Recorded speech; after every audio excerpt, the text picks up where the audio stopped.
That boy just contaminated my entire table with his sleeve. Look at him. He's sweating. It's disgusting. She made a grown man cry, then tipped him $5 and told him to smile more. For 10 years, this millionaire's wife treated waiters, janitors, and hotel staff like they were dirt stuck to the bottom of her designer heels. In Atlanta, when your husband owns half the skyline, folks learn to keep their heads down and say yes, ma'am, even when it hurts. Nobody checked her. Nobody told her that's enough. Until one night, she picked the wrong woman to humiliate. Not a lawyer, not a politician, not some Instagram influencer trying to go viral. Just a tired, underpaid, overqualified black auntie named Monica, working a double shift at a rooftop restaurant called Skyline Ember, trying to keep the lights on and help her daughter through college. And what Monica did that night, high above downtown Atlanta, would expose the millionaire's wife's darkest secret, crack her perfect image, and turn a whole room full of fear into applause. This is not just a story about revenge. This is a story about what happens when the people you step on finally say, "Baby, that's enough." And I promise you, by the end of this video, you will never look at those rich, mean ladies the same way again. We're talking humiliation, secrets, an old reality show meltdown they tried to erase from the internet, and a single word that took down a monster. I know you are enjoying the story, so now, tell us in the comment where you are watching from and what time is it in your location. Click the subscribe button, like, and click the share button to share to your friends and family. To understand that night, you've got to understand the world it happened in. Atlanta. Glass towers stretching toward heaven, old money rubbing shoulders with new money, church on Sunday and champagne on Friday. A city where some folks are fighting just to make rent, while others complain their caviar isn't cold enough. And right in the middle of all that, sitting on top of a luxury hotel downtown, was Skyline Ember. The kind of place where the steaks cost more than a car payment, where the view makes you forget your problems for a minute, and where the staff learn real quick that the customer is always right, even when the customer is dead wrong. Monica Harris was the new girl there, 52 years old, divorced, and starting over in ways she never imagined. Used to be a local investigative reporter for Channel 8 News until the station restructured and her name somehow didn't make the cut. One day she's chasing down corruption stories about city officials and crooked landlords. The next, she's refilling water glasses for the same kind of people she used to investigate. And then there was Camille Lancaster, the woman everybody whispered about, the reservation that made grown managers break out in a cold sweat. The wife of Ethan Lancaster, tech and real estate king of Atlanta, the man who owned half the skyline you could see from those floor-to-ceiling windows. Everyone knew Camille. The staff knew to stay out of her way. The other wealthy patrons knew to nod politely when she walked by. The managers knew that one complaint from her could end careers. But nobody knew her secret, not the staff she humiliated on a weekly basis. Not the donors at her fancy charity galas, where she pretended to care about poor people. Not even the man who shared her bed and paid for those designer heels she used to step on everyone beneath her. So what really happened that night at Skyline Ember? Why did this woman, who seemed completely untouchable, almost faint when Monica whispered one simple word across a table? And what truth was buried so deep in her past that exposing it would change both their lives forever? What was Camille Lancaster so desperate to hide that she spent 10 years terrorizing anyone who might see through her perfect mask? Before Monica Harris ever tied on that black apron with the Skyline Ember logo, she wore a different uniform. Blazer, press badge, microphone in hand. For 20 years, she was Monica Harris, Channel 8 News, the woman who stood in the rain outside City Hall to tell you the truth about crooked landlords and broken promises. The woman who sat across from politicians and asked the questions they didn't want to answer. The woman who spent nights going through public records and tax documents because she believed the truth mattered. She wasn't rich, never had been. Grew up in Southwest Atlanta, in a house where the heat didn't always work in winter. But she had something better than money. She had pride. She had a name people respected. She had a daughter in college studying to be a nurse, and Monica had put her there by working her tail off for 2 decades. Then one day, in a fluorescent-lit conference room that smelled like stale coffee and fear, somebody in a suit said the word that kills more dreams than failure ever could: restructuring. They dressed it up nice, talked about digital transformation and changing markets in new directions. But what they meant was this: you're 52 years old, Monica. You cost too much. We can hire 3 kids fresh out of journalism school for what we pay you. That's how you go from investigating mayors to asking, would you like still or sparkling water?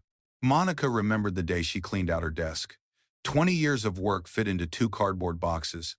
Awards she'd won, stories she'd broken, photos of her interviewing everyone from the governor to local heroes. Her co-workers hugged her and said how unfair it was, but nobody fought for her. Nobody marched into the boss's office and said, you can't do this. Because in the end, everybody's got bills to pay and nobody wants to be next. She drove home that day in her 12-year-old Honda, the check engine light on like it had been for 6 months, and she sat in her driveway and cried. Not pretty crying, the ugly kind, where your whole body shakes and snot runs down your face. Because at 52, starting over isn't an adventure. It's terrifying. She'd sent out resumes to every news station within 100 miles. Got nothing but polite rejections or worse, no response at all. The bills kept coming, the mortgage, the car note, her daughter's tuition, student loans from when Monica herself went to college 30 years ago. She'd burned through her savings in 3 months. That's when she saw the ad. Skyline Ember. Experienced servers needed, fine dining, competitive pay. She'd never waited tables in her life, but she was a quick learner, and desperation is one hell of a motivator. Her first day at Skyline Ember, she showed up 30 minutes early in black slacks and a white shirt, her hands shaking as she pushed through the heavy glass doors. The restaurant in daylight looked different than it did in the fancy photos on their website. You could see the scratches on the floor, the slight wear on the expensive furniture. The manager, a white man in his 40s named Greg, with permanent worry lines etched into his forehead, looked her up and down with barely concealed skepticism. You've never worked in fine dining before, he said, not a question but a statement. No, sir, Monica replied, keeping her voice steady. But I'm a fast learner and I show up on time. I need this job and I'll work harder than anyone else you've got. Greg sighed like he'd heard that speech 1,000 times. We'll see. Training starts now. The next 2 weeks were the hardest of Monica's life. Learning which side to serve from, how to open wine bottles without making a sound, memorizing a menu written half in French, carrying trays that felt like they weighed 50 pounds. Her feet ached. Her back screamed. She went home every night and soaked in a bathtub, wondering if she was too old for this, if she'd made a mistake. But she needed the money, so she kept showing up. The other servers were mostly younger, in their 20s and 30s, chasing dreams of acting or music or art while paying rent with tip money. They were nice enough to Monica, but she could tell they didn't quite know what to make of her. This older black woman, with her careful politeness and reading glasses, she had to pull out to see the checks. But there was one person who took Monica under his wing. A server named Marcus, a young black man in his mid-20s with an easy smile and kind eyes. He'd grown up in Decatur, was working his way through graduate school studying social work. He's the one who pulled Monica aside on her 3rd day and gave her the real orientation. Okay, Miss Monica, he said, his voice low as they stood in the narrow hallway between the kitchen and the dining room. Let me tell you how this really works. See, Greg's okay, but he's scared of the rich folks. Most of the customers are fine. They tip decently. They're polite enough. But there's a few you gotta watch out for. He glanced toward the dining room like he was checking for spies. There's this one woman, he continued. Camille Lancaster. Wife of Ethan Lancaster, you know. The tech guy who owns like half of Atlanta. She comes in almost every Friday night. And Miss Monica, I'm telling you right now, that woman is the devil in Louboutins. Monica had laughed, thinking he was exaggerating the way young people do. Marcus didn't laugh. I'm serious, he said. She's gotten 3 people fired since I started working here.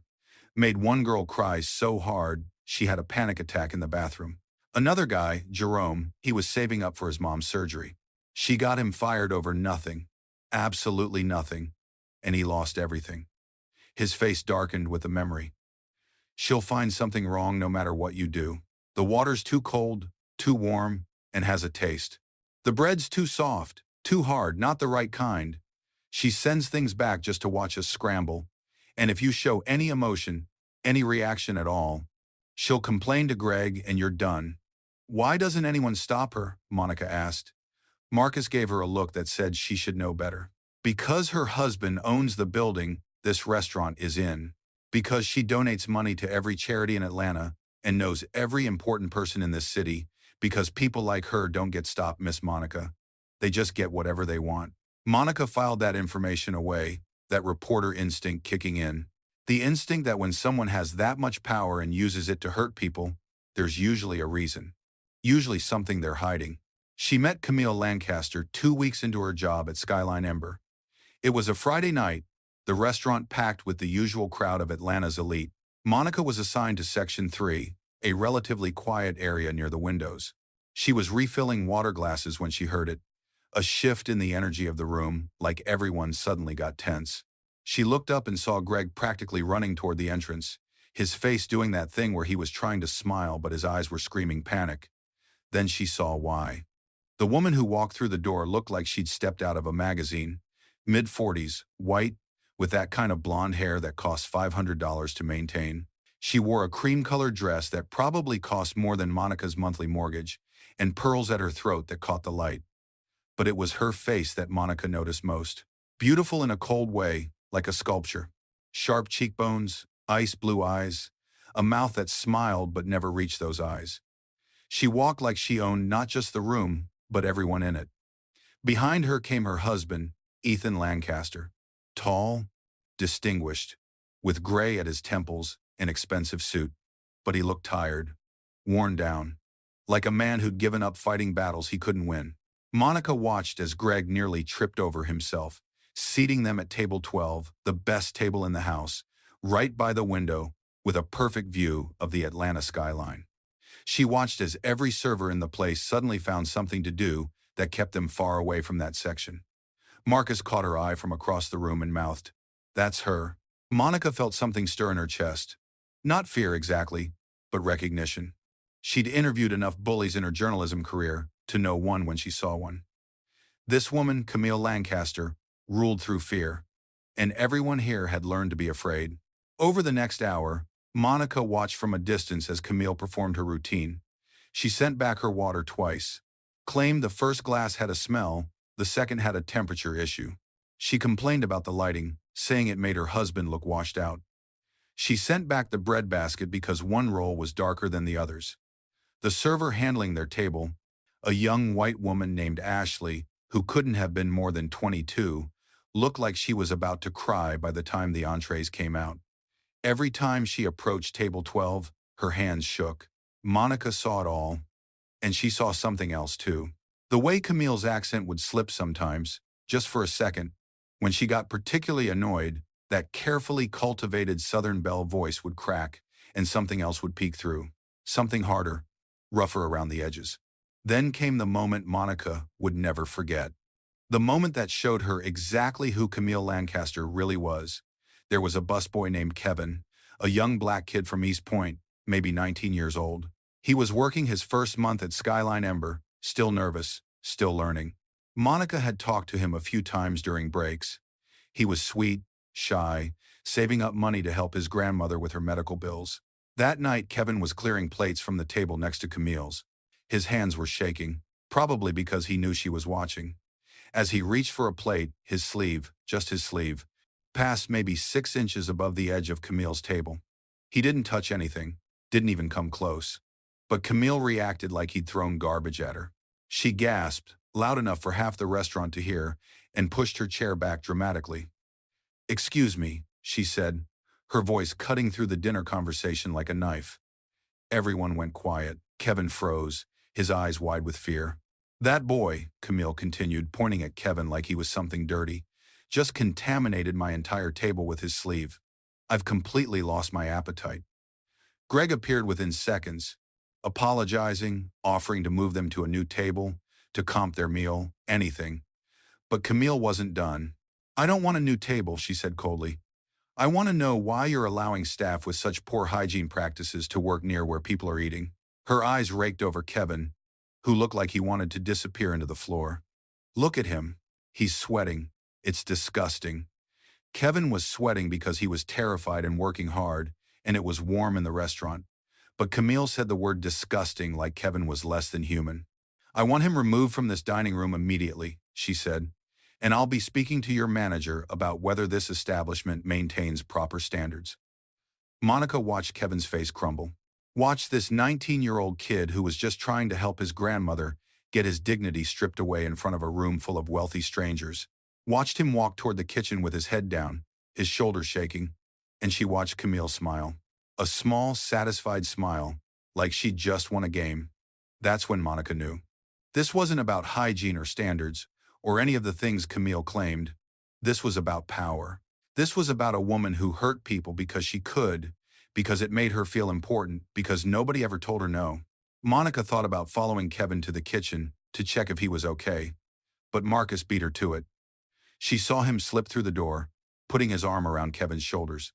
Later that night, after service ended and the wealthy customers had all gone home to their mansions, the staff gathered in the break room like survivors of a battle. Kevin had been sent home early. Greg had decided it was better to let him cool off, though everyone knew what that meant. Kevin would probably be let go within a week, quietly, because keeping him on meant risking Camille's wrath. "That woman is evil," Ashley said, her voice still shaky. She wasn't even eating her food. She just wanted to hurt that boy. Marcus shook his head, his jaw tight with anger. "This is what she does. She finds the youngest, the most vulnerable, the ones who need this job the most, and she breaks them. It's like a sport to her." Monica spoke up for the first time. "Has anyone ever stood up to her?" The room went silent. Everyone looked at each other. "Greg won't let us," Ashley finally said. "Last year, a server talked back to her, just politely disagreed about something. Camille complained and the guy was fired the same night. No warning, no second chance, just gone. She's untouchable," another server added. An older white man named Bill who'd worked in Atlanta restaurants for 30 years. "I've seen a lot of difficult customers, but I've never seen anyone with this much power who uses it to be this cruel. There's rich people who are demanding, sure. But her? She enjoys making people suffer." Monica listened to all of this, her reporter brain filing it all away. Because there was something here, something that didn't quite add up. People who are truly confident, truly secure in who they don't need to destroy others to feel powerful. Bullies, real bullies, they're usually running from something, hiding something, overcompensating for some deep insecurity they can't face. As the staff slowly dispersed, heading home to nurse their wounds and dread the next Friday, Monica stayed behind. She pulled out her phone, opened Google, and typed in Camille Lancaster. The search results were exactly what you'd expect. Society pages, charity galas, photos of Camille in designer gowns standing next to her husband at fundraisers. Articles about her philanthropic work. Everything was polished, perfect, curated, too perfect. Monica had been an investigative reporter for 20 years. She knew what it looked like when someone was hiding something. And Camille Lancaster, with her too perfect image and her cruel need to dominate everyone around her, was definitely hiding something. That night, Monica drove home to her small house in Decatur, the check engine light still glowing on her dashboard, and she couldn't stop thinking about Camille Lancaster. About that moment when her accent slipped. About the way she seemed to take genuine pleasure in Kevin's humiliation. About how someone could have everything. Money, status, a husband who clearly loved her, and still need to hurt people to feel alive. Monica had covered a lot of stories in her career. Corrupt politicians, con artists, domestic abusers, and she'd learned something about people who hurt others. They always have a reason. Not a good reason, not an excuse, but a reason. Something driving them. Some wound they're trying to heal by wounding others. As she sat in her kitchen, eating leftover chicken and rice because that's all she could afford, Monica made a decision. She needed this job, needed the money desperately. But if Camille Lancaster ever came for her the way she'd come for Kevin, Monica wasn't going to just take it. She was going to do what she'd always done. She was going to find the truth. And the truth, Monica knew from 2 decades of experience, has a way of leveling the playing field, even when you're going up against someone who thinks they're untouchable. 3 weeks after the incident with Kevin, it was a Friday night when the storm finally picked Monica. The Atlanta skyline was glowing through those floor-to-ceiling windows. The restaurant was packed with the usual crowd of money and power, and the reservation list had one name circled in red marker. Camille Lancaster, 7:30 p.m., window table. Monica saw it when she clocked in for her shift, felt her stomach do a little flip. but she'd been doing this job long enough now to know how to keep her face calm, her movements steady. In the staff room, Greg looked like he needed blood pressure medication and a vacation. His usual waiter called out sick, he said, and Monica could hear the panic in his voice even though he was trying to hide it. Monica, you're the only one who doesn't shake around difficult customers. I'm putting her in your section. The other servers in the room went quiet. Marcus caught her eye, his expression a mix of sympathy and worry. Ashley actually whispered, I'm so sorry. You ever feel your stomach drop but your face stays perfectly calm? That was Monica in that moment. She'd learned a long time ago, back in her reporting days, how to keep her emotions off her face, how to sit across from a politician, lying straight to her, and smile and nod and take notes, while inside she was thinking, I know you're lying and I'm going to prove it. She tied her apron tighter, checked her hair in the bathroom mirror, and said a quick prayer. Lord, give me strength and patience, and please don't let me lose this job because I need to eat and my daughter needs to finish school. Amen. When Camille Lancaster walked through the door at 7:30 on the dot, the whole room shifted. It was like someone had turned down the volume on all the other conversations. People glanced up, then quickly looked back down at their plates. The air got heavier. Camille wore a black dress that probably cost $5,000, the kind of simple, elegant, expensive that only rich people can pull off. Her blonde hair was swept up in a style that looked effortless, but definitely wasn't. Diamonds at her ears, a thin gold bracelet on her wrist. Her makeup was subtle but perfect. She looked like old money, like she'd never had a hard day in her life. Ethan Lancaster walked beside her, his hand at the small of her back, but there was something defeated in his posture, like a man who'd stopped fighting a long time ago. Greg practically ran to greet them, his smile so wide it looked painful. Mrs. Lancaster, Mr. Lancaster, so wonderful to see you both. Your table is ready. He led them to table 12, and Monica took a deep breath and walked over.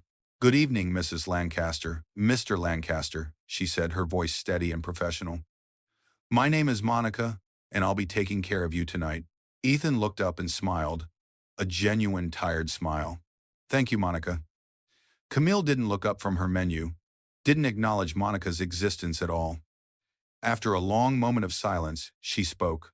Still water, no ice, not from the tap. And please don't give me that cheap bread I had last time. Yes, ma'am, Monica said. I'll be right back with your water.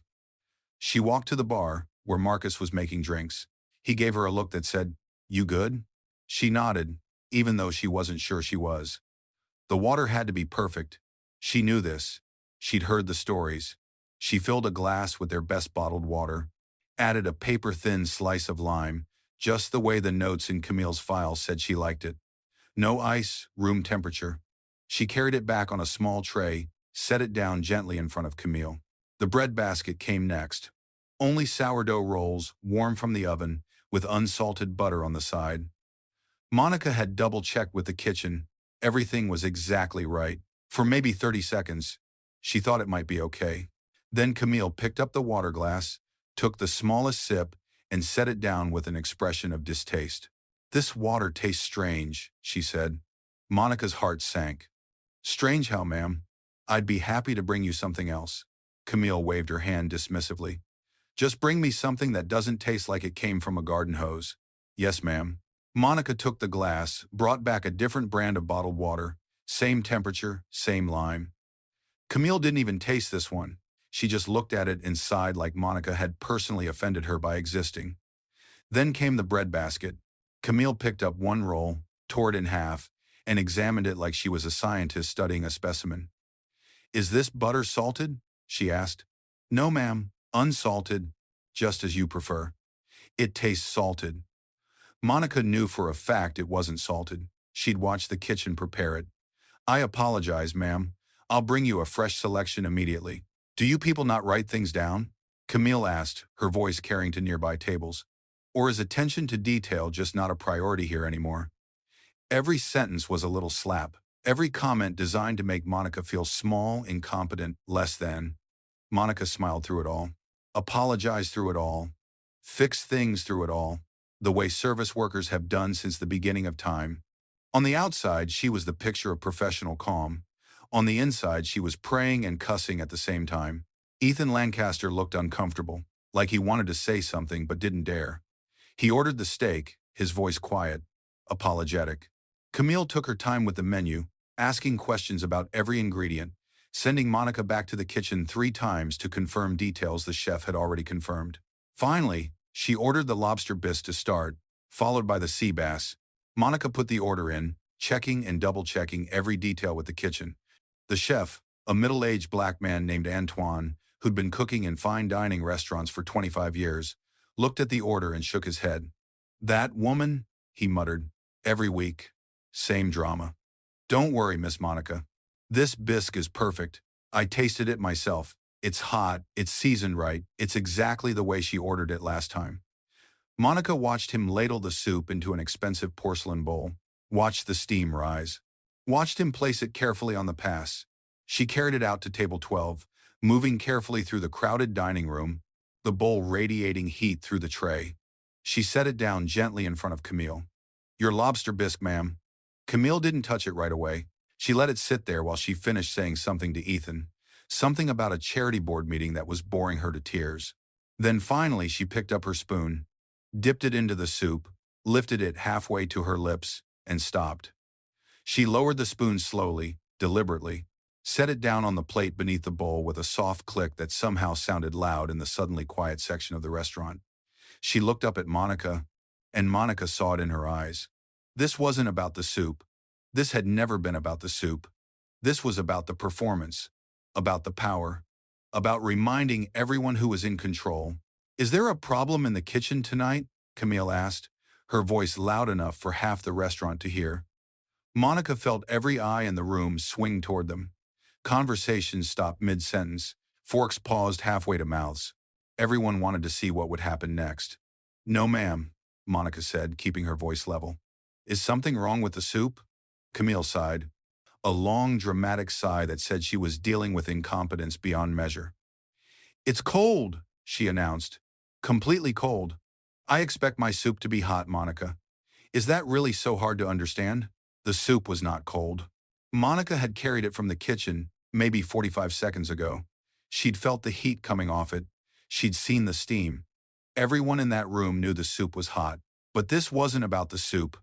This was about power. This was about Camille Lancaster needing to prove, once again, that she could make people jump, make them scramble, make them afraid. This was about a woman who'd spent 10 years building an empire of fear and wasn't about to let some new waitress disrupt that empire. Monica stood there, holding her tray, swallowing her pride, swallowing the words she wanted to say.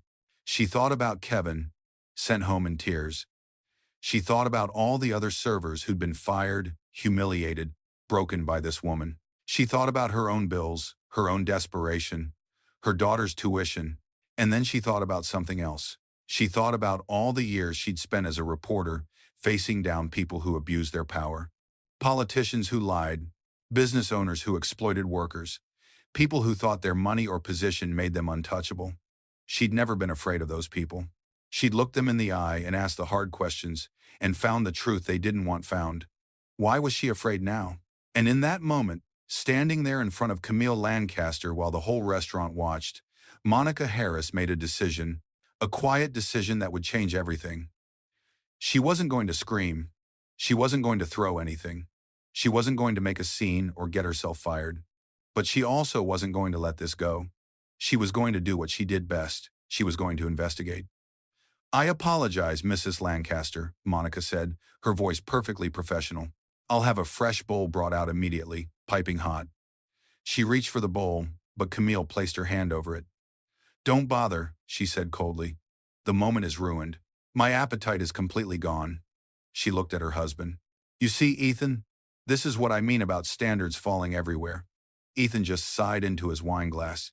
He'd heard this performance before. "It's just soup, Victoria," he said quietly. "It is never just soup, Ethan," Camille snapped back. "It's about standards. Standards this establishment clearly no longer maintains." She turned her ice blue eyes back to Monica. "What did you say your name was?" "Monica, ma'am." "Monica." Camille repeated it like she was memorizing it, like she was filing it away for future use. "Well, Monica, I suggest you pay closer attention to detail if you expect to last in this industry." This was the threat. The promise of consequences. The reminder of who had power and who didn't. But Monica didn't flinch, didn't look away. She met Camille's gaze directly, something she'd noticed the other servers never did. "I understand completely, Mrs. Lancaster," Monica said. "Thank you for the feedback. I'll ensure the rest of your meal is perfect." And then she did something that clearly surprised Camille. She smiled. Not a fake customer service smile, but a real one. Small, knowing, almost amused, like she'd just figured something out, like she'd just solved the first clue of a puzzle. Camille's eyes narrowed slightly. She wasn't used to this reaction. She was used to fear, to trembling, to immediate submission. This calm, this direct eye contact, this little smile, it wasn't part of the script she'd written. Monica took the bowl and walked back to the kitchen, her steps measured and calm. She could feel every eye in the restaurant on her back, watching to see if she'd crack. She didn't. In the kitchen, Antoine looked at her with fury in his eyes. He'd been watching through the window. "That soup was perfect," he said, his voice tight with anger. "I know," Monica said quietly. "This isn't about the soup." "Then what's it about?" Antoine asked. Monica looked at him, then at Marcus, who'd come through the door behind her, then at the other kitchen staff who'd all stopped working to watch. "Power," she said simply. "And secrets." "What do you mean, secrets?" Marcus asked. Monica shook her head. "I'm not sure yet, but I'm going to find out." For the rest of the meal, Camille barely spoke to Monica. She communicated through cold looks and dismissive gestures and long-suffering sighs. Her sea bass was apparently overcooked. Her vegetables were under-seasoned. Her wine was the wrong temperature. Everything was wrong, just like it always was, just like it would always be, because that's how Camille Lancaster operated. Nothing was ever good enough. No one ever met her standards. She existed in a state of constant dissatisfaction that gave her permission to be cruel. Monica endured it all with that same professional calm. But inside, her brain was working. That reporter instinct that had never really gone away was firing on all cylinders. She watched Camille carefully when she wasn't looking, studied her mannerisms, her speech patterns, the way she interacted with her husband, and she saw things. Little things. The way Camille's accent would slip when she got really irritated. That carefully cultivated Southern belle drawl would crack, and something else would show through. Something harder, flatter, less refined. The way Camille watched the room constantly, like she was checking to see if anyone was looking at her too closely. Not like a queen surveying her kingdom, but like someone making sure their disguise was holding up. The way she seemed to take genuine pleasure in making people squirm. Not the pleasure of someone who's naturally mean, but the pleasure of someone who's proving something to themselves. When the Ashfords finally left that night, Ethan stopped beside Monica for just a moment.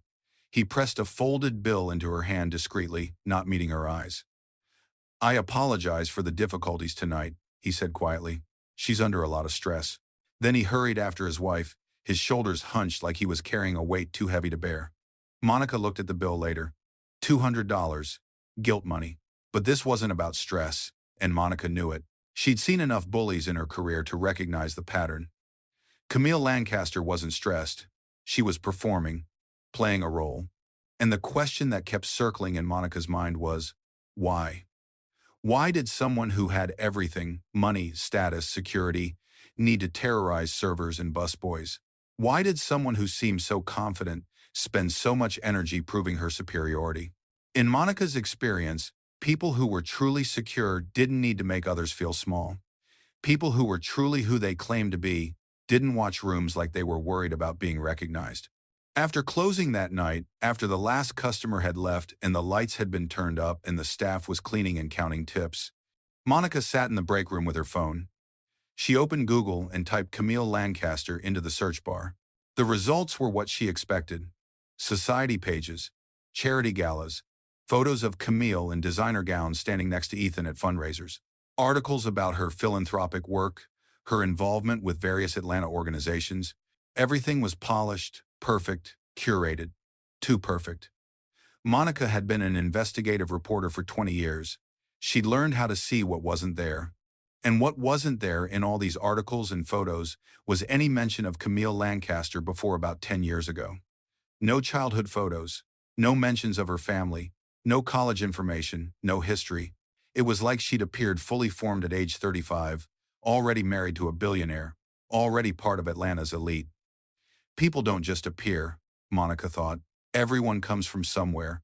Everyone has a past. So where did Camille Lancaster come from, and what was she so desperate to hide? Marcus sat down next to her, his jacket on, ready to go home. "You okay, Miss Monica?" "I'm fine," she said. "That was rough, though." Marcus shook his head. "She's always like that. It gets worse every time. It's like she feeds on making people miserable." Monica looked at him. "Has anyone ever tried to find out more about her?" "What do you mean?" "I mean her background, where she came from, who she was before she married Ethan Lancaster." Marcus shrugged. "I don't know. I guess people assume she's just another rich woman. Why does it matter?" Monica closed her phone, but she was still thinking. "It matters because people who are that cruel, that desperate for power, they're usually hiding something. They're usually running from something, and I want to know what." Marcus looked at her for a long moment. "Miss Monica," he said carefully, "I know you used to be a reporter, but this job, we need it. Don't go digging into things that might get you fired." Monica smiled at him. "Don't worry, I'm not going to do anything that'll get you or anyone else in trouble. I'm just curious." But it was more than curiosity. It was that old familiar feeling, the feeling she got when she was onto something, when she could sense there was a story hiding just beneath the surface, waiting to be uncovered. She'd spent 20 years chasing that feeling, finding those stories, and even though she was 52 years old and wearing a server's uniform instead of a press badge, she was still Monica Harris. She was still a woman who believed the truth mattered. And Camille Lancaster, with her perfect image and her casual cruelty and her mysterious past, was hiding something. Monica could feel it, and she was going to find out what. That night, driving home in her old Honda, with the check engine light glowing like a warning, Monica couldn't stop thinking about the look on Camille's face when the soup came out. The anticipation in her eyes, like she'd been waiting for an excuse to complain, like she needed the conflict, needed the confrontation, needed to prove her power. Why? What was she so afraid of that she needed to make everyone else afraid? When Monica got home to her small house in Decatur, she didn't go to bed. Instead, she opened her laptop, the same one she'd used for 20 years of investigative work, the one where she'd tracked down corrupt officials and exposed fraud and found stories no one else could find. Her fingers moved across the keyboard almost automatically. She was rusty, sure. It had been months since she'd done real research, but the skills were still there, buried under the exhaustion and the bill paying and the survival mode she'd been living in. She started with the basics: public records, marriage license for Camille and Ethan Lancaster, filed 11 years ago. Her maiden name was listed as Camille Sterling. Occupation, philanthropist. Previous address, Bath, South Carolina. Monica searched for Camille Sterling from Bath, South Carolina. Nothing. Well, not nothing. There were a few women with that name, but none that matched Camille's age or description. It was like the name had been created specifically for the marriage license. She tried searching for the Sterling family in Bath, found a few, but none that claimed Camille as a daughter. No birth records, no school records, no social media from before her marriage. Camille Sterling hadn't existed before she married Ethan Lancaster.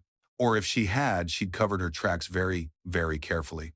Monica leaned back in her chair thinking, this was the pattern of someone who'd reinvented themselves, someone who'd buried their past deliberately, someone with something to hide. She thought about that accent slip, the way Camille's carefully cultivated southern drawl would crack under stress. What if Camille Sterling wasn't from the South at all? What if the whole refined Southern belle thing was an act? Monica spent the next hour searching. She looked at photos from charity events Ethan had attended before meeting Camille, looking for any sign that Camille had been part of that world before their marriage. Nothing. She searched news archives from 10 to 15 years ago, looking for the engagement announcement, found it in the Atlanta Journal-Constitution. Whirlwind romance between tech billionaire Ethan Lancaster and philanthropist Camille Sterling. Shared love of charity work, small private wedding planned. The article was short, vague, carefully worded. It told you almost nothing about Camille, except that she existed and was about to become very rich. Monica was about to close her laptop, her eyes burning with exhaustion, when she had one more idea. She opened an image search and uploaded one of the official photos of Camille from a charity gala about 8 years ago. Then she ran it through a reverse image search, a tool she'd used countless times as a reporter to verify photos and find original sources. Most of the results were exactly what she expected.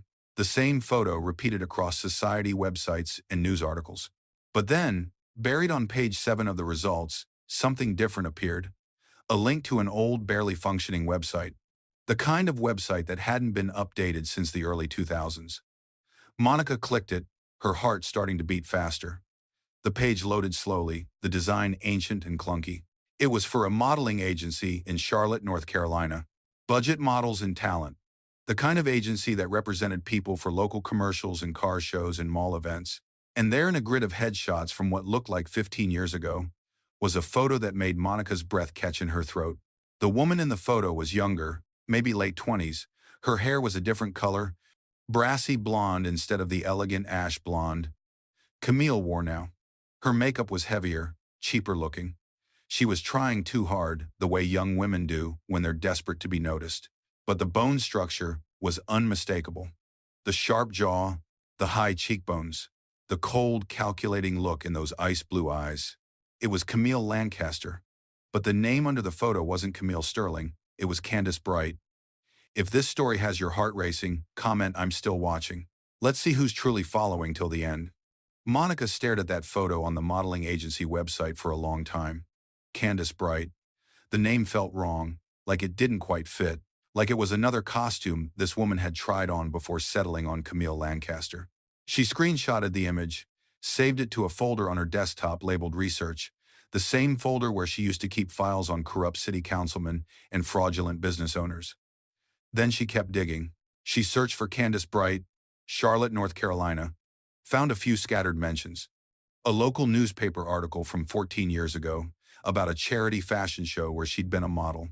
Another mention in a lifestyle blog about nightclub promotions. Small stuff. Nothing that explained how Candace Bright from Charlotte became Camille Sterling from Bath and then Camille Lancaster, Queen of Atlanta society. Monica's eyes were burning, her back aching from hunching over the laptop. She glanced at the clock. 3:15 in the morning.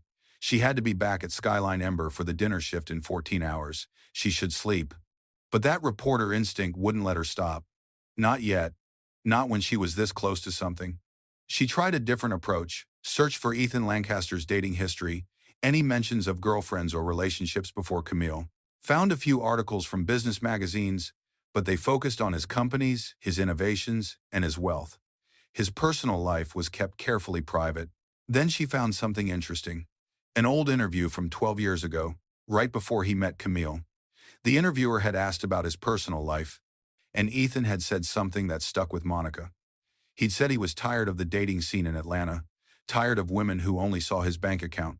He wanted something real, someone who understood him, not his money.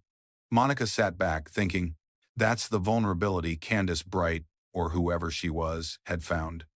A lonely billionaire, tired of fake people, and she'd given him exactly what he wanted, someone who seemed real, who seemed different from all the others, the perfect con. Except it wasn't exactly a con, was it? They'd been married for 11 years. She hadn't taken his money and run. She'd stayed, built a life, become part of his world. So what was she? A gold digger? A social climber? Or something more complicated? Monica finally closed her laptop and went to bed, but she couldn't sleep. Her mind kept turning over the pieces of the puzzle. Candace Bright, Camille Sterling, Camille Lancaster. 3 different women, or one woman desperately trying to escape who she really was? And why did it matter? Why did Monica care so much about the past of a woman who'd been cruel to her for one night? Because it wasn't just one night. It was Kevin crying in the back room. It was all the servers who'd been fired or humiliated. It was 10 years of Camille using her power to hurt people who couldn't fight back. The next morning, Monica woke up tired but determined. She went through her day on autopilot, made coffee, paid a few bills online, watching her bank account dip dangerously low. Called her daughter Jasmine, who was in her final year of nursing school in Savannah. "Hey baby," Monica said when Jasmine picked up. "How's studying going?" "Mom, you sound exhausted," Jasmine said immediately. "Are you sleeping?" "I'm fine. Just working a lot." You sure this job is okay? You sound different. Monica smiled even though her daughter couldn't see her. I'm okay, baby. Really. Just adjusting to the new routine. They talked for a few more minutes. Jasmine telling her about her clinical rotations, about a patient who'd squeezed her hand and thanked her for being kind. That's my girl, Monica said, feeling that familiar swell of pride mixed with guilt. Her daughter was going to be a nurse, was going to help people, was going to make a difference. And Monica was waiting tables and digging into a rich woman's past because she couldn't let go of an insult. After they hung up, Monica sat in her kitchen and asked herself the hard question. Why was she doing this? Was it really about protecting future servers from Camille's cruelty? Or was it about her own wounded pride? About a 52-year-old woman who used to be somebody, who used to have power and respect, trying to feel important again by taking down someone who'd made her feel small? She didn't have a good answer. Maybe it was both. Maybe most things in life were both. That afternoon, she went to work early, got to Skyline Ember an hour before her shift started. The restaurant was quiet, just a few staff setting up for the evening service. Marcus was there, folding napkins in that precise way Greg insisted on. He looked up when Monica came in. You good, Miss Monica? You look like you didn't sleep. Didn't sleep much, she admitted, sitting down across from him. Can I ask you something? Marcus set down the napkin he was folding. Sure. How long have you worked here? Almost 3 years.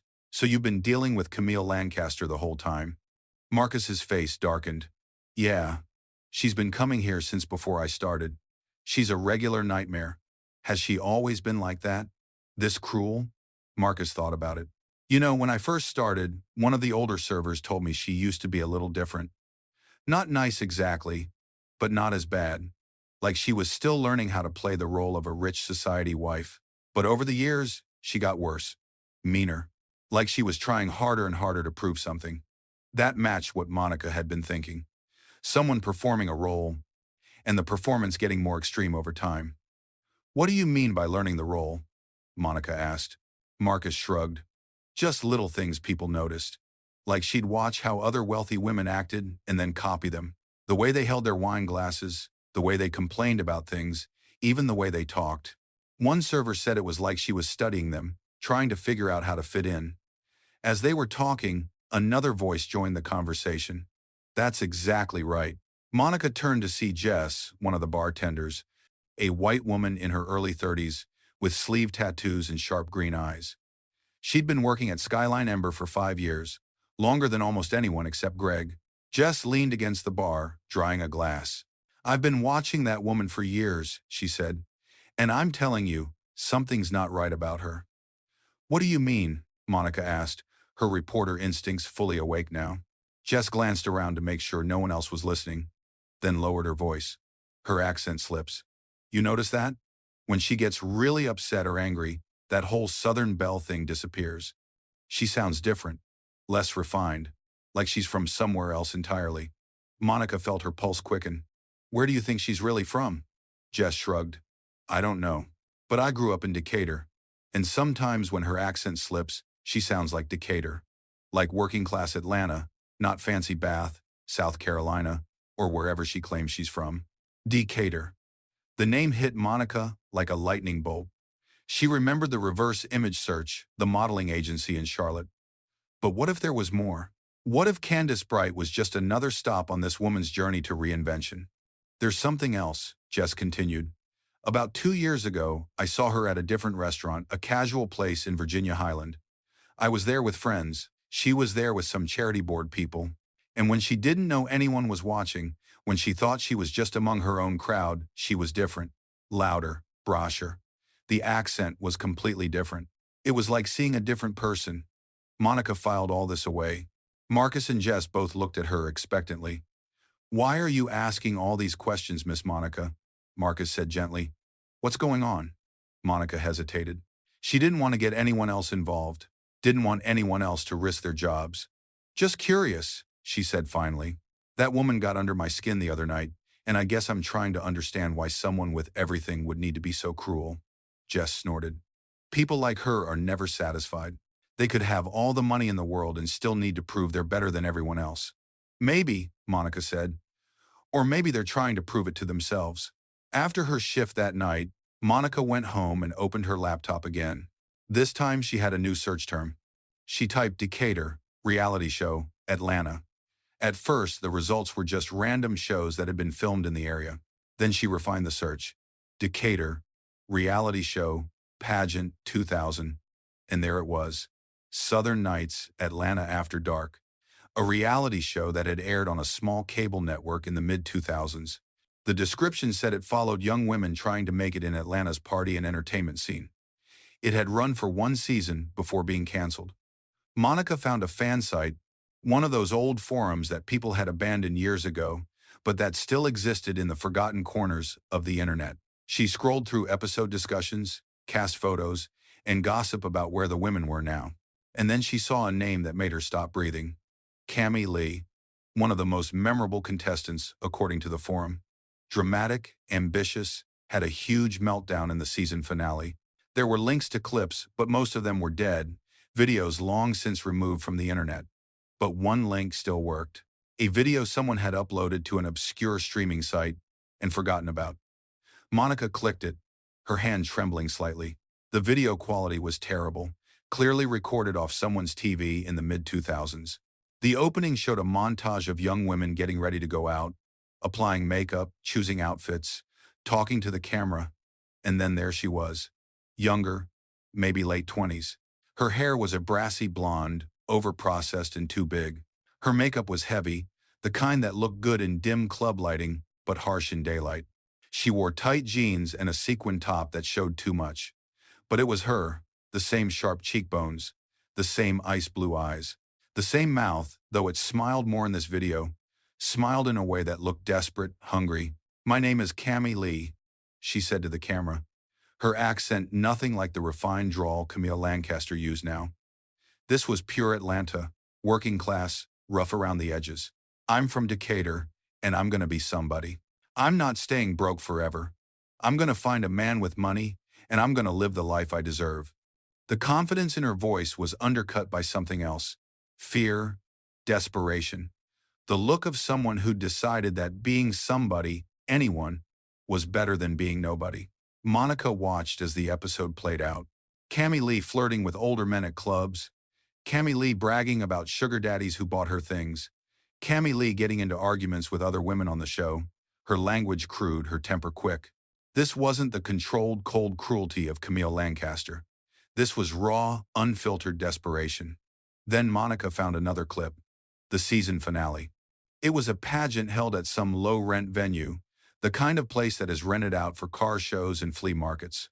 The women from the show competed for a crown and a cash prize. Cami Lee had been the favorite. The camera followed her backstage as she got ready, applying more makeup, adjusting her dress, a cheap satin thing that tried too hard to look expensive. "I need this," she told the camera, her eyes fierce. "This is my chance. If I win, people will take me seriously. I can get out of Decatur. I can be somebody." Monica watched as the pageant played out. The talent competition, where Cami Lee sang a mediocre rendition of a pop song. The interview section, where she talked about her dreams of helping poor children, words that sounded memorized and hollow. And then the final moment. The host, a local radio DJ in a cheap tuxedo, holding the crown, and the winner of Southern Nights, Atlanta After Dark is, he paused for drama, Tiffany Moore. The camera caught Cami Lee's face in that moment. The shock, the disbelief, the way her whole body seemed to collapse inward. She'd been so sure she would win, so certain this was her ticket out. They called her name for runner-up. Second place. She walked on stage like she was walking to her execution. The host tried to put a smaller tiara on her head, a cheap plastic thing, and something in Cami Lee snapped. She grabbed the tiara off her head and threw it on the ground. The plastic cracked. The audience gasped. "Why?" she screamed at the host, at the judges, at everyone. "Why her and not me? What does she have that I don't?" The host tried to calm her down, putting his hands up in a placating gesture. "Cami, honey, you did great. Second place is amazing." "You don't understand," Cami yelled, her voice breaking, tears running down her face, smearing her heavy makeup. "I can't go back. I can't go back to being nobody. I can't go back to Decatur. I can't go back to that life." The camera zoomed in, loving every second of the drama. The other contestants stood frozen, some looking sympathetic, others barely hiding their satisfaction. Security eventually escorted Cammy Lee off the stage, still crying, still screaming. The host made a joke about the drama of reality TV, and the show moved on. But Monica couldn't move on. She sat in her dark kitchen, the laptop screen the only light, watching that moment over and over. She saw something in Cammy Lee's breakdown that made her chest hurt.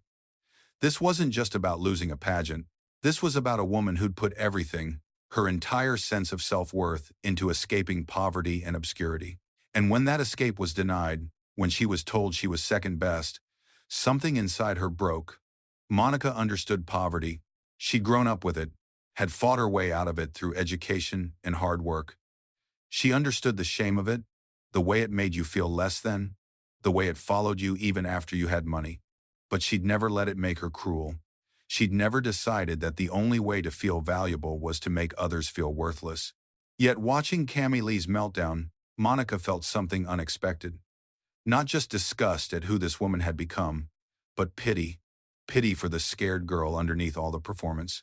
The girl who decided that being Cammy Lee from Decatur was so unbearable that she'd spent the next 15 years burying her, replacing her with Candace Bright, and then Camille Sterling, and finally Camille Lancaster. How exhausting it must be, Monica thought, to spend every day of your life pretending to be someone else, to police every word, every gesture, every slip of accent, to live in constant fear that someone might recognize you, might remember the girl who threw a plastic tiara on the ground and screamed about being nobody. Monica understood now why Camille was so cruel to servers and staff. Every time she looked at them, she saw Cammy Lee. She saw the working-class girl she used to be, and she had to destroy that reflection, had to prove over and over that she was nothing like them, that she'd transcended that life completely. It wasn't an excuse. Monica knew that. Understanding why someone hurts people doesn't make the hurt okay. But it was an explanation. Camille Lancaster was a scared girl in an expensive costume, terrified every day that someone would see through it. Monica closed the laptop and sat in the darkness of her kitchen. She had what she'd been looking for. The secret, the buried past, the truth that Camille had spent 10 years and probably millions of dollars hiding. Now came the hard question. What was she going to do with it? She could do nothing. Let it go. Camille would continue being cruel, continue hurting people, but Monica would keep her job, keep getting her paychecks, and keep staying out of trouble. That was the safe choice, the smart choice, or she could use what she knew. She could confront Camille, could threaten to expose her past, could force her to stop terrorizing the staff at Skyline Ember. That would help people, would protect future servers from being humiliated and fired, would stop a bully who'd had free reign for too long, but it would also be using someone's painful past as a weapon. It would be taking a scared girl's worst moment and threatening to broadcast it to the world. Was that justice? Or was it just revenge, dressed up as protection? Monica thought about her daughter Jasmine, who was going to be a nurse. Who'd called her earlier talking about a patient who squeezed her hand and thanked her for being kind. Kindness mattered. Compassion mattered. But so did protecting people from bullies. So did standing up to cruelty. Monica had spent her career as a journalist believing that truth was the answer, that exposing corruption and lies made the world better. But this felt different. This felt more complicated. Because Camille Lancaster was corrupt and cruel, but she was also a victim of her own desperation, her own self-hatred, her own inability to accept who she really was. The next few days at Skyline Ember were strange for Monica. She went through the motions of her job, serving tables, making polite conversation, smiling at customers, but her mind was elsewhere, turning over the question of what to do. She found herself watching the other servers differently now. Kevin, the busboy Camille had humiliated, was back at work but quieter than before. Something had dimmed in him. Ashley, the young server who'd handled Camille's table before Monica, still flinched whenever a customer raised their voice. These were real people, with real lives, real feelings, and Camille had damaged them because she could, because hurting them made her feel powerful. That mattered more than understanding why she did it. Marcus noticed Monica's distraction. "You've been in your head a lot lately," he said one night as they were closing. "Everything okay?" Monica looked at him. This kind young man, who'd welcomed her when she started, who worked 2 jobs to put himself through grad school. If you knew something about someone, she said slowly, something from their past that they'd kept secret, and that person was hurting people, would you use what you know to stop them? Marcus set down the silverware he was rolling. That's complicated, Miss Monica. Depends on what they're hiding and why. If they're hiding that they hurt someone, that's different than hiding that they were hurt. Monica nodded. The woman in question. She was hurt. Life was hard for her. She made choices to escape that hardship, and now she's hurting others because she's afraid of going back to who she was. Marcus thought about this. Hurt people, he said finally. That's true, but at some point, you gotta take responsibility for your choices. If she's hurting people now, then her painful past doesn't give her a free pass. It might explain it, but it doesn't excuse it. He looked at Monica directly. Is this about Mrs. Lancaster? Monica didn't answer, but her silence was enough. Marcus leaned closer. Whatever you're thinking about doing, Miss Monica, just be careful. People like her have lawyers and money and power. They can make life very difficult for people like us. I know, Monica said. But sometimes the right thing is also the difficult thing. That night, Monica made her decision. She wasn't going to expose Camille publicly, wasn't going to send the reality show clips to gossip websites or call the society reporters. That would be cruelty for cruelty's sake, and Monica wasn't built that way. But she was going to confront Camille. Privately, she was going to let her know that someone knew the truth, and she was going to make it clear that the terrorizing had to stop. Not just at Skyline Ember, but everywhere. It was a risk, a huge risk. Camille could have her fired, could sue her, could make her life miserable in ways Monica couldn't even imagine. But Monica had been taking risks her whole career, had stood up to politicians and business owners and people with more power than her. She wasn't about to stop now just because she was older and more tired and wearing a server's uniform instead of a press badge. The truth still mattered. Standing up to bullies still mattered.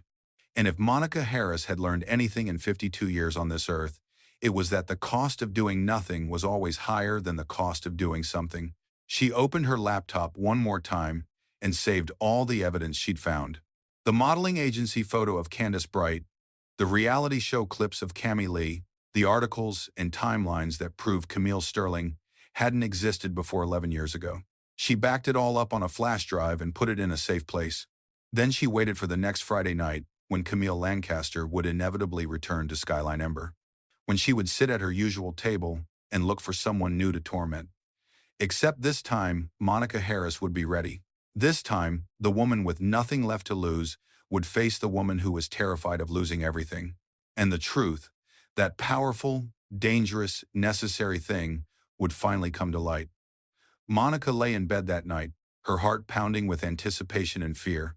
She thought about Cami Lee, screaming on that stage, "I can't go back to being nobody." And she thought about all the somebodies and nobodies in the world, and how the only real difference between them was who decided to be kind and who decided to be cruel. Tomorrow, she would make sure Camille Lancaster understood that difference.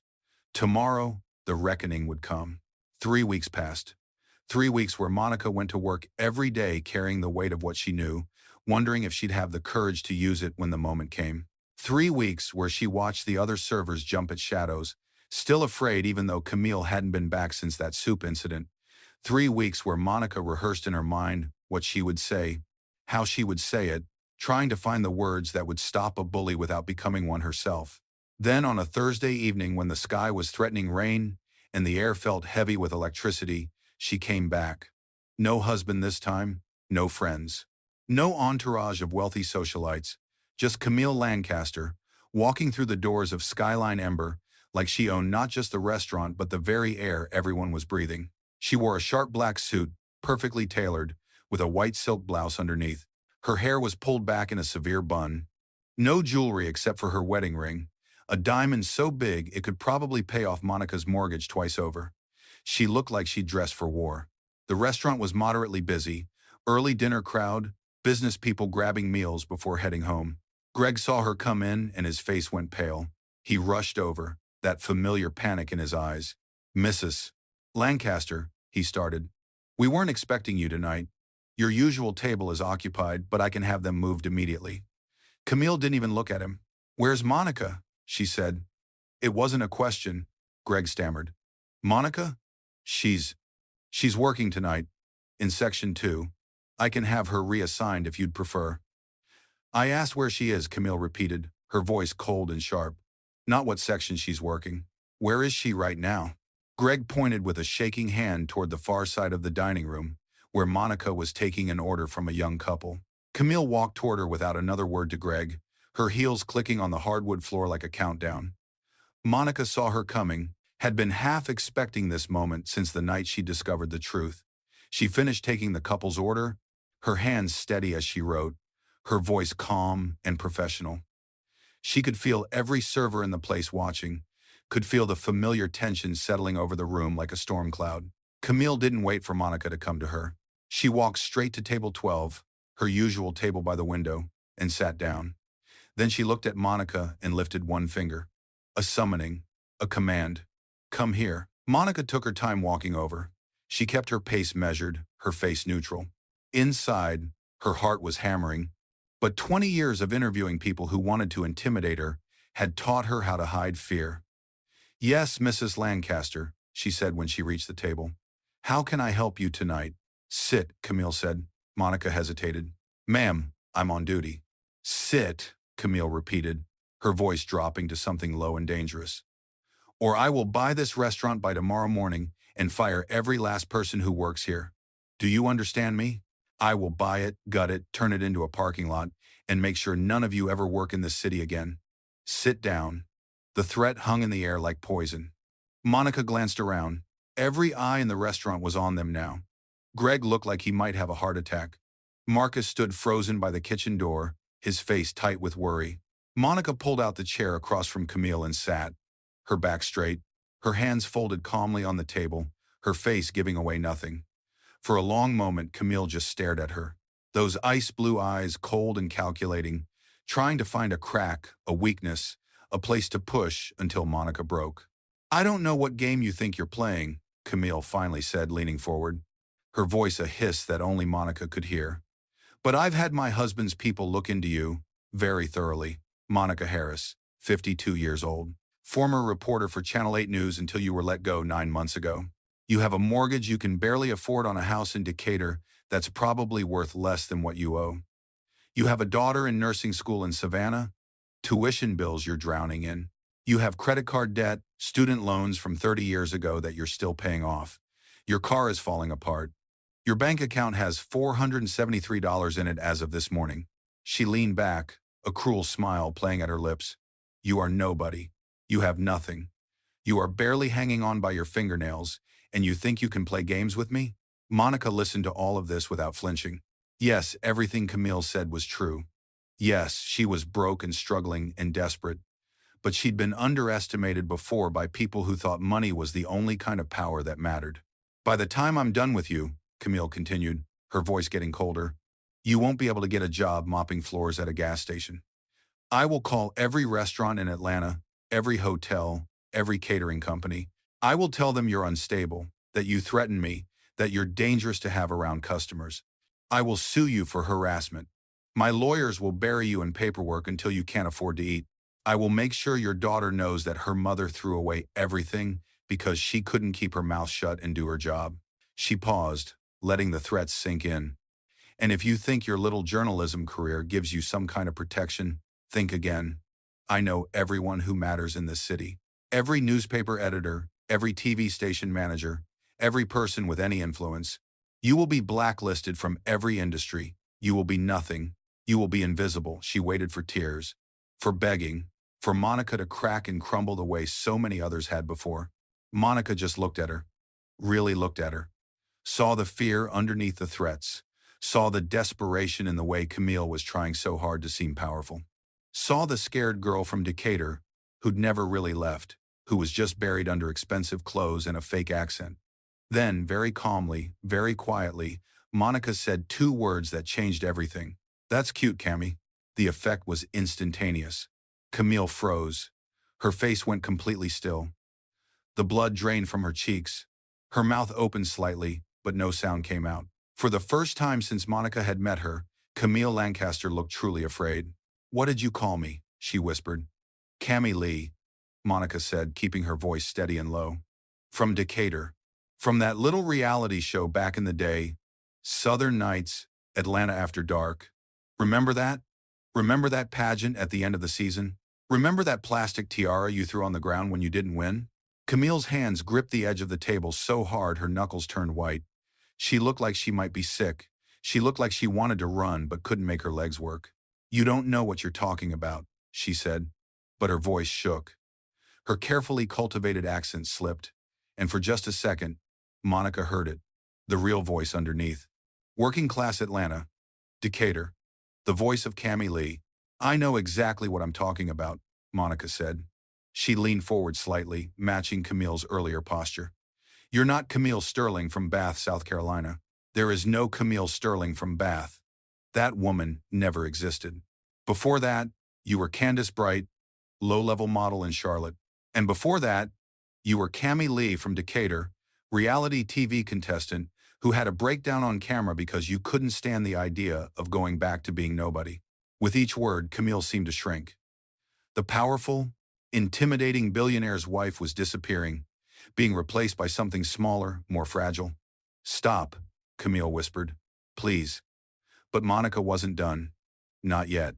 I watched the episodes, Cammy, she continued, deliberately using that name. I saw you flirting with older men for bottle service. I saw you bragging about sugar daddies. I saw you on that stage, screaming that you couldn't go back, that you had to be somebody. And I understand. I understand being desperate. I understand wanting to escape poverty. I understand being terrified of ending up where you started. Tears were forming in Camille's eyes now, though she was fighting them hard. But here's what I don't understand, Monica said, her voice getting firmer. I don't understand spending 10 years punishing other people for reminding you of who you used to be. I don't understand making servers cry because they have accents that sound like yours used to. I don't understand destroying careers and crushing spirits because it makes you feel powerful. You're not powerful, Cammy. You're just scared, and you've been taking that fear out on people who can't fight back. The restaurant had gone quiet. Not because anyone could hear what they were saying. The conversation was too quiet, too contained, but because everyone could feel the shift in power, could see that something fundamental had changed. Camille was crying now, silent tears running down her perfectly made-up face, ruining her mascara. Please, she whispered again. Please don't do this. I have everything to lose. Monica felt a pang of sympathy. She did. This was a broken person sitting across from her, a woman who'd built her entire life on a foundation of lies and was watching it crumble. But sympathy didn't mean she would back down. Here's what's going to happen, Monica said, her voice firm but not cruel.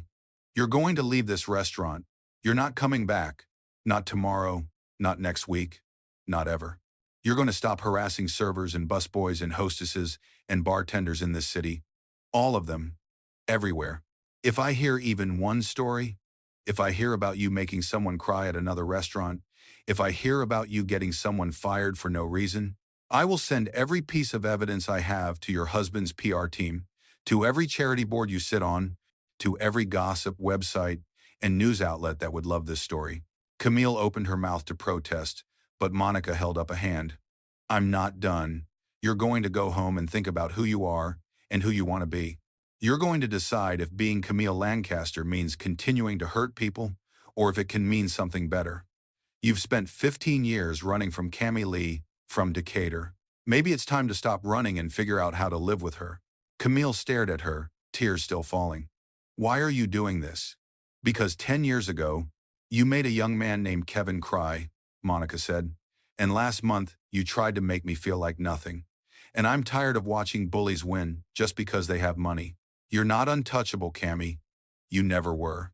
You're just a scared woman who built walls so high she forgot there were other ways to feel safe.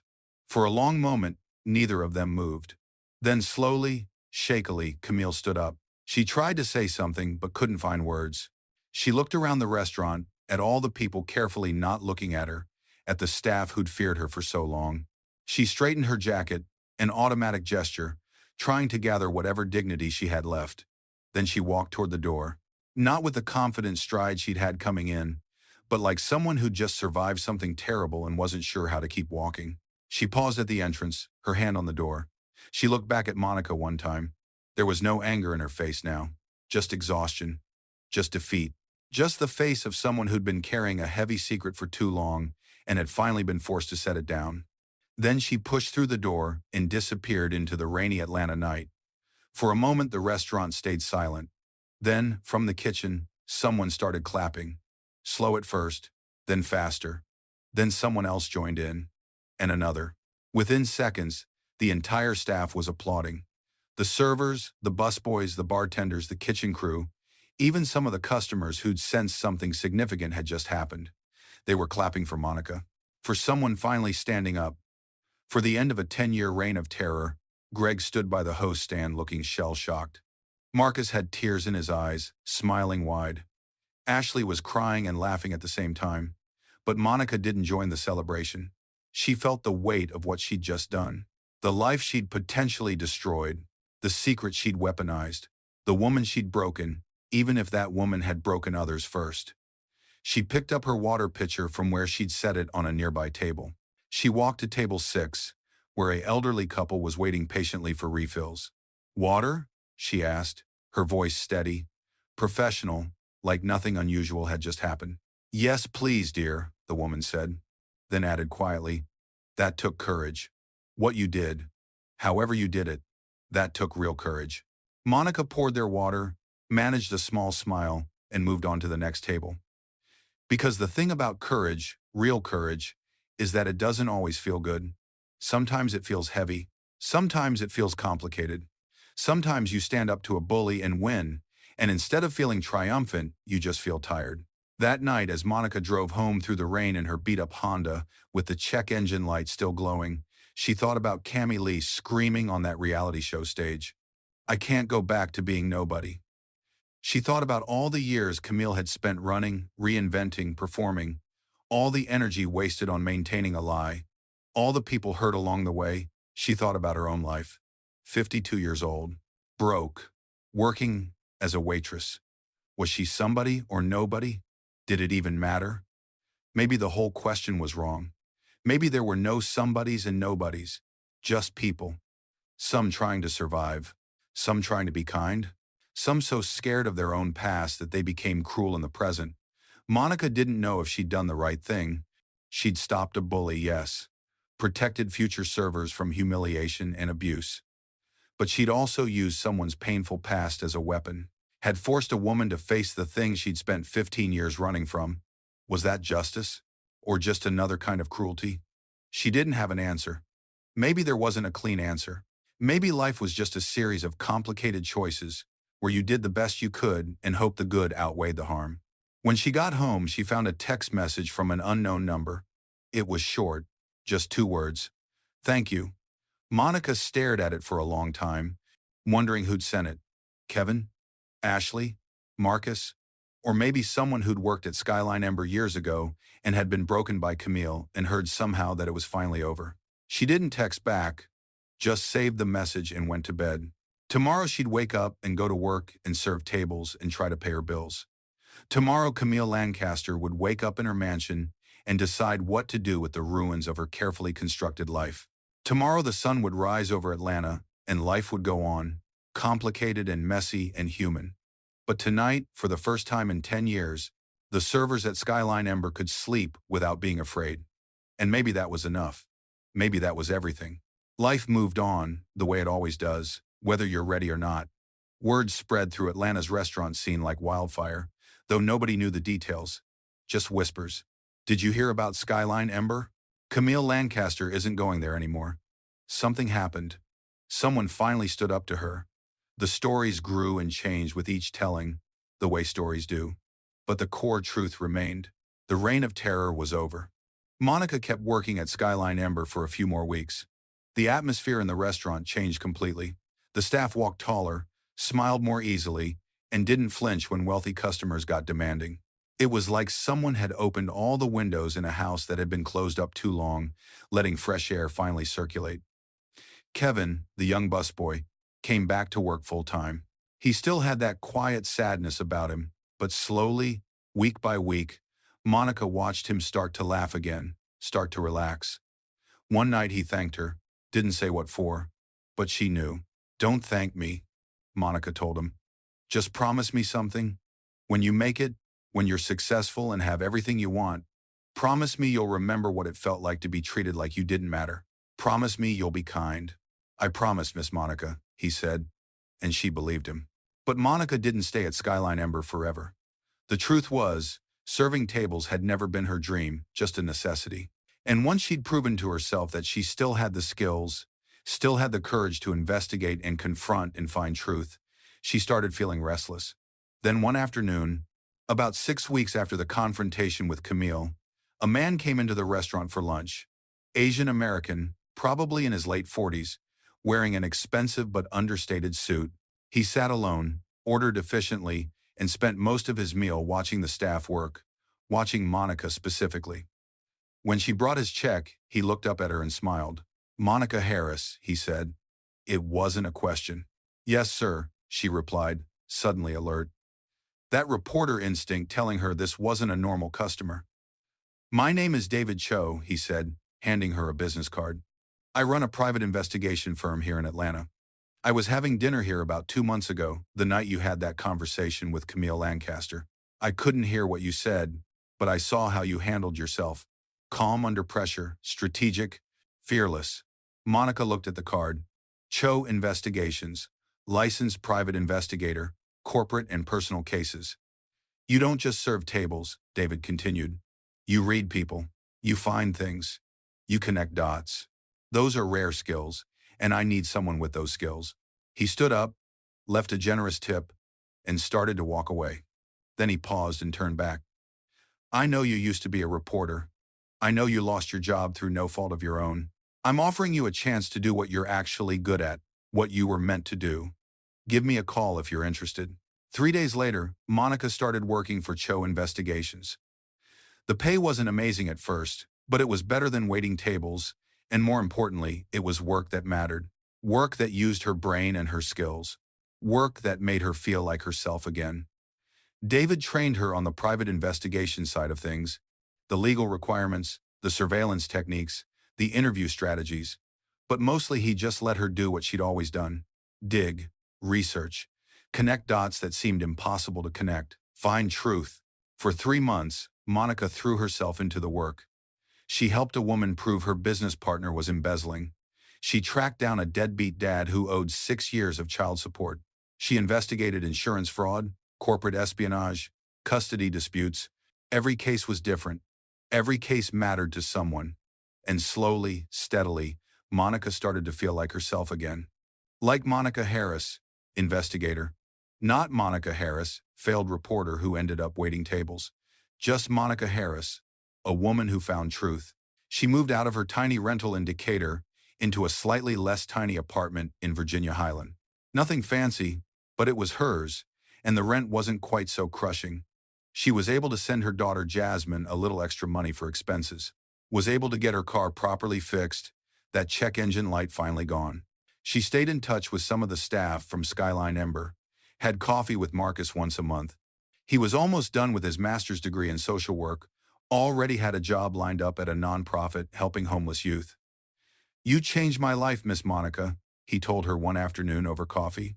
"Not just because of what you did with Mrs. Lancaster, but because you showed me that standing up matters, that using whatever power you have to protect people, that's what matters." Monica smiled, feeling that familiar mix of pride and discomfort. "I just did what needed to be done." "That's what heroes always say," Marcus replied. Then one gray morning in late October, 7 months after the confrontation at Skyline Ember, Monica's phone rang while she was reviewing case files in her small office. Unknown number. She almost didn't answer, but something made her pick up. "Yes, this is Monica Harris," she said.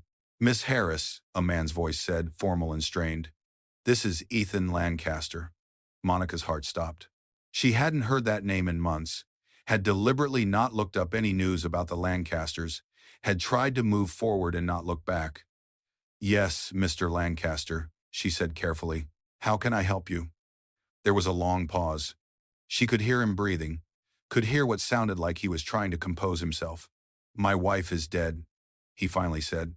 The words were flat, emotionless, like he'd used up all his feelings and had nothing left. Monica sat down heavily in her chair. I'm so sorry, she whispered. What happened? Overdose, Ethan said. Sleeping pills. In her condo in Buckhead. We'd been separated for the last 4 months. The divorce was almost final. The police ruled it accidental. But he paused, his voice cracking slightly.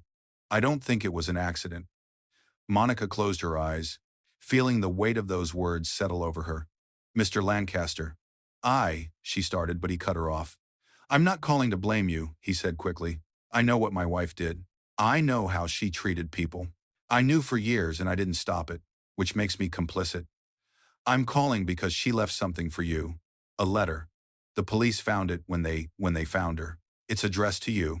Would you be willing to meet me to pick it up? That afternoon, Monica drove to a coffee shop in Midtown. Ethan Lancaster was already there, sitting in a corner booth, looking like he'd aged a decade in 7 months. His hair was almost completely gray now. His suit hung on him like he'd lost weight. His eyes were hollow. He stood when she approached, shook her hand formally. Thank you for coming, he said. I wasn't sure you would. Monica sat down across from him. Mr. Lancaster, I'm so sorry for your loss. Please, call me Ethan, he said. And he stopped, seemed to gather himself. I need you to know something. What happened to Camille, it wasn't your fault. How do you know that? Monica asked quietly. Because I knew who she really was, Ethan said. I found out about 5 years into our marriage. Hired a private investigator when some things she'd said didn't add up. Learned about Cammie Lee, about Candace Bright, about all of it. Monica stared at him. You knew? He nodded, his face full of pain and regret. I confronted her. She broke down, told me everything. About growing up poor in Decatur, about her father who drank and hit her, about her mother who died of cancer when Camille was 16 and left her alone with him, about working at a diner, about the reality show, about the pageant that broke something inside her. Why didn't you leave her? Monica asked. Ethan looked at his hands. Because I loved her. Not the performance she was putting on for everyone else, but the scared woman underneath. I thought if I just loved her enough, if I gave her enough security, she'd stop being so afraid. She'd stop hurting people. But love doesn't fix that kind of fear, does it? No, Monica said softly. It doesn't. He pulled an envelope from his jacket pocket. This is for you. She wanted you to have it. His hand trembled as he passed it across the table. There's something else you should know. After that night at the restaurant, after you confronted her, she completely fell apart. Wouldn't leave the condo, wouldn't see anyone. Just sat there for days, weeks, staring at nothing. I tried to help, offered therapy, offered to move away from Atlanta, start over somewhere new. But she couldn't see a way forward. Ethan's voice broke. She told me once that she'd spent so many years being Camille Lancaster that she didn't know how to be anyone else. And once you took that away, once someone knew the truth, the whole costume fell apart. She didn't know how to just be a person anymore. A real person with flaws and a past. She only knew how to perform. Tears were running down his face now. I don't blame you for what you did, Monica. Someone had to stop her. She was destroying people. But I need you to understand that my wife, she wasn't just a monster. She was also a victim. Of poverty, of abuse, of her own impossible standards for herself. Both things were true. Monica felt her own tears starting. I know, she whispered. I saw that. That's why I didn't expose her publicly. That's why I just wanted her to stop hurting people. I know, Ethan said. And I think she understood that too. That's what the letter is about. They sat in silence for a moment, two people bound together by their complicated relationship with a woman who was gone. Finally, Ethan stood. I should go. Thank you for meeting me. And Monica, whatever's in that letter, please don't carry it as guilt. Camille made her own choices. All of them. We were all just trying to survive our lives the best we knew how. Some of us do it with more grace than others. That night, Monica sat at her kitchen table, the envelope in front of her unopened. She stared at it for over an hour, afraid of what it might say, afraid of the weight it might add to the guilt she was already carrying. Finally, as the clock struck midnight, she opened it with shaking hands. The paper inside was expensive stationery, the kind Camille would have used for thank you notes to charity donors. The handwriting was elegant, carefully controlled, even though the words themselves revealed someone falling apart. Dear Monica, it began. By the time you read this, I will probably be gone. Don't worry, this isn't your fault. The truth was always going to catch up with me. You were just the one brave enough to say my real name. I've spent the last 7 months thinking about that night at Skyline Ember, thinking about the look on your face when you called me Cammy. Not angry, not triumphant, just sad. Like you saw all of me, the cruel parts and the broken parts, and you were sad that I'd wasted so much of my life being afraid. You were right about everything. I'm not Camille Lancaster from Old Money. I'm Cammy Lee from Decatur, daughter of a drunk who told me every day that I was worthless, that I'd never be anything, that I should be grateful he kept me around at all. My mother tried to protect me, but then she got sick. Cancer. We couldn't afford treatment. She died when I was 16, and I was left alone with him. I worked at a diner on Candler Road. Worked doubles, weekends, whenever they'd let me. Saved every dollar I could because I knew if I didn't get out, I'd end up like my mother, dead at 40. Or like my father, drunk and angry and taking it out on anyone weaker. The reality show was supposed to be my ticket out. I'd watched enough TV to know how to play the game. Be dramatic, be memorable, give them someone to root for or root against. I didn't care which. I just needed to win that pageant, take that prize money, use the fame to get modeling gigs or spokesperson deals or anything that would take me away from Decatur, but I lost.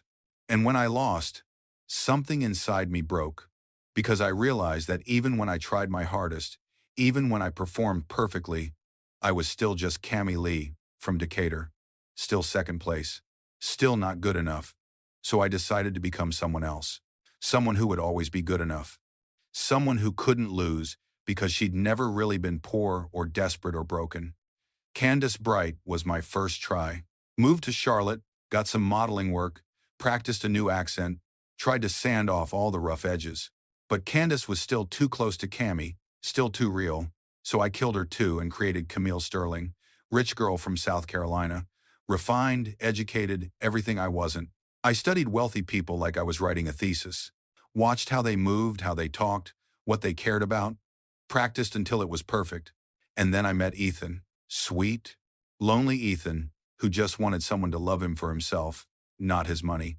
I gave him exactly that, or at least I gave him a performance of that. For the first few years, I was happy, or I thought I was happy. I had money, security, respect. Nobody looked at me like I was trash anymore, but I couldn't relax, couldn't stop performing, because everywhere I looked, I saw reminders of Cammy Lee, in servers with rough accents, in busboys who looked nervous and poor, in anyone who reminded me of where I came from, and I hated them for it, hated them for making me remember. So I hurt them. I told myself I was just maintaining standards, just expecting excellence. But the truth is, I was punishing them for having what I couldn't have, the ability to be themselves without shame. You asked me that night why someone with everything would need to be so cruel. This is why. Because I didn't really have everything. I had a costume and a performance and a constant, exhausting fear that someone would see through it. Every time I made a server cry, every time I got someone fired, I was trying to prove to myself that I wasn't like them anymore, that I'd escaped, that I was untouchable. But you touched me, Monica. You said my real name. And the costume fell apart. I've spent 7 months trying to figure out who I am without it. Without Camille Lancaster, without the performance, without the fear driving every decision. And I can't figure it out. I don't know how to be Cammy Lee. That girl died the night she threw that tiara. I don't know how to be Candace or Camille either, because those were never real. So who am I? I'm writing this letter because I need you to understand something. What you did that night, calling me out, threatening to expose me, that was the right thing to do. I was hurting people. Someone had to stop me. You did nothing wrong. But I also need you to understand something else. Every person you expose, every secret you reveal, every truth you drag into the light, there's a human being on the other side of that. A person with wounds and fears, and a past that shaped them in ways they couldn't control. I'm not asking you to feel sorry for me. I made choices. I hurt people deliberately. I deserve the consequences. But I'm asking you to remember that the person behind the monster costume is still a person. Still soft and breakable and human. Be careful with the truth, Monica. It's a powerful weapon. In the right hands, it protects people. In the wrong hands, it destroys them. I think you have the right hands. I think you know the difference. But I wanted to say it anyway because I won't get another chance. I punished servers like Kevin because they were comfortable being who they were. I hated them for having what I spent my whole life trying to find. The courage to exist without a mask. You have that courage too. You lost everything and you're still yourself. Still Monica Harris. You didn't need to become someone else to survive. I wish I'd learned that. I wish I'd understood that being Cami Lee from Decatur wasn't something to be ashamed of. It was just where I started, not who I had to be forever. But I learned it too late. Thank you for seeing me, Monica. The real me, under all the performances. Even if you didn't like what you saw, at least someone finally looked. Take care of yourself. Use your gifts wisely. And remember, everyone you investigate, everyone whose secrets you find, they're not puzzles to solve, they're people. Scared, flawed, desperate people. Just like I was. Just like all of us are underneath whatever masks we wear. Goodbye, Cami Lee. Monica read the letter 3 times, tears streaming down her face. Each word felt like a stone, heavy with meaning and regret and complexity. She thought about the woman she'd confronted 7 months ago, ice cold and cruel, and tried to reconcile her with the woman who'd written this letter, vulnerable and honest and sad. Both were real.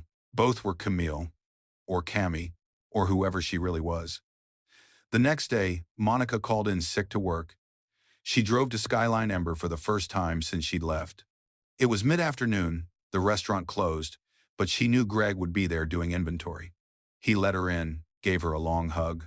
"We heard about Mrs. Lancaster," he said quietly. "How are you doing?" "I don't know," Monica admitted. "I keep thinking about her." Greg led her to a table, brought her coffee without asking. "The staff talks about you like you're a hero, you know, like you saved us all." "Am I, though?" Monica asked. "A hero? Or did I just—" She couldn't finish the sentence. Greg was quiet for a moment. "Kevin's thriving now," he finally said. "Got promoted to server. Saving money for community college. Ashley stopped having panic attacks before her shifts. The whole atmosphere here is different, lighter. People aren't afraid anymore." He reached across the table and squeezed her hand.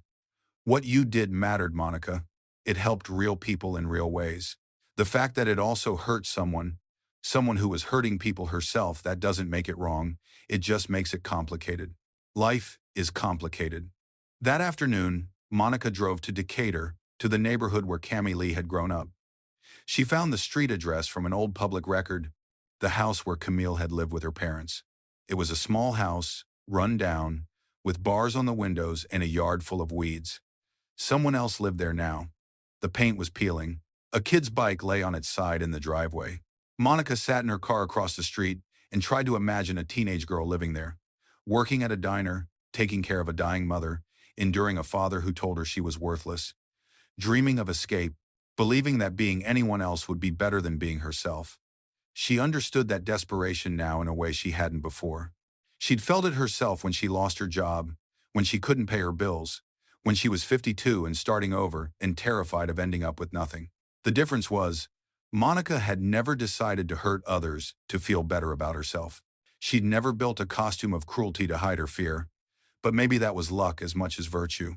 Maybe if her circumstances had been different, if she'd been younger and more damaged and more desperate, she might have made different choices too. That night, Monica wrote in her journal, something she hadn't done since college.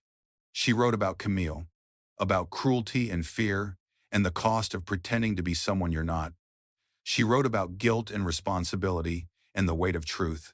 And she wrote about something she was starting to understand, that you can hold someone accountable for their actions and still feel compassion for their pain, that you can stop a bully and still mourn the scared child that bully used to be.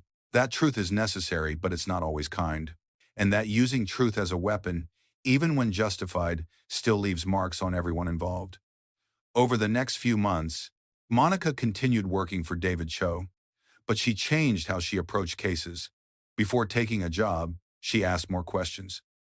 Who would be helped by finding this truth? Who would be hurt? Was the hurt justified? Was it necessary? She turned down cases that felt like revenge, dressed up as justice. Turned down clients who wanted to destroy someone rather than protect someone. David noticed. "You've gotten more selective," he said one day. "That's good. The best investigators aren't the ones who find the most secrets. They're the ones who know which secrets need to be found. Monica also started volunteering. One Saturday a month, she worked at a community center in Decatur, the same neighborhood where Cami Lee had grown up.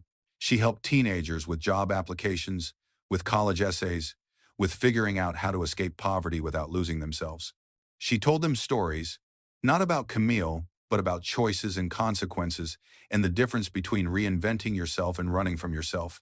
You can become someone new, she told a 16-year-old girl who reminded her painfully of young Cami Lee. You can change your circumstances, pursue your dreams, build a different life. But don't try to erase where you came from. Don't be ashamed of the person you were. That person survived. That person got you here. Take her with you. A year after Camille's death, Monica received a call from Ethan Lancaster. He asked if she'd meet him for coffee. When she arrived, he looked better than the last time she'd seen him. Still sad, but healing. There's something I want to show you, he said, pulling out his phone. He opened a web page for the Cami Lee Foundation, a nonprofit he'd started in his late wife's real name. It provides support for young women trying to escape poverty and abuse. Scholarships, job training, mental health counseling, housing assistance. Everything Camille needed when she was young and never got. Monica felt tears in her eyes. This is beautiful, Ethan. It's what she would have wanted, he said quietly, if she'd been brave enough to face her past instead of running from it. If she'd used her resources to help people like her younger self instead of punishing them. He looked at Monica. I know she hurt a lot of people. I'm not trying to erase that or excuse it. But I also know she was more than her worst actions. We all are. This is my way of honoring the complicated truth of who she was. Before she left, Ethan said one more thing. She wrote in that letter that you have the right hands for truth. She was right. You used what you knew to protect people, not destroy them. You could have sold her story to tabloids, made money off her pain, but you didn't. You just wanted the cruelty to stop. That mattered to her. It matters to me too. 2 years after the confrontation at Skyline Ember, Monica sat in her small office at Cho Investigations, looking at a photo on her desk. It was from Jasmine's graduation from nursing school. Monica and her daughter, arms around each other, both grinning. Jasmine had a job lined up at Grady Hospital, was going to spend her life helping people, being kind to them in their most vulnerable moments. I'm proud of you, baby, Monica had told her that day. I'm proud of you too, Mom, Jasmine had replied. You lost everything and you rebuilt. You stood up when it was hard. You showed me what courage looks like. Monica's phone buzzed. A new case. A woman who needed help proving her landlord was illegally evicting tenants. Monica read the details, asked the right questions, took the case. This was good work. Necessary work. Work that helped people who needed help. As she started her investigation, she thought about Camille's letter. Be careful with the truth. People are softer than they look. She'd carry those words with her forever. Would remember that every person whose secrets she uncovered was a person, not a puzzle. Was soft and breakable and human. Just like Cami Lee, just like Camille Lancaster, just like Monica herself. The truth mattered. Standing up to bullies mattered. But so did remembering that everyone, even the bullies, started out as someone's child. Someone with dreams and fears and wounds they didn't ask for. You could hold people accountable and still have compassion. You could demand better and still understand why someone failed. You could use truth to protect without using it to destroy. That was the balance Monica would spend the rest of her life trying to find. And maybe that was enough. Maybe that was everything. In the end, Monica didn't become a saint. She still liked the feeling of handing powerful people their own lies on a silver platter. But she changed. Before she took a case, she started asking, who am I helping and why? Is this truth going to protect somebody who's being hurt? Or is it just revenge dressed up as justice? Truth is a weapon. In the wrong hands, it's cruelty. In the right hands, it's protection. Some of you watching this, you're Monica. You've been stepped on, talked down to, made to feel small by people who thought their money or job made them better than you. Some of you, if we're being honest, might have a little Camille in you too. Hurt people who started hurting others so they wouldn't feel weak.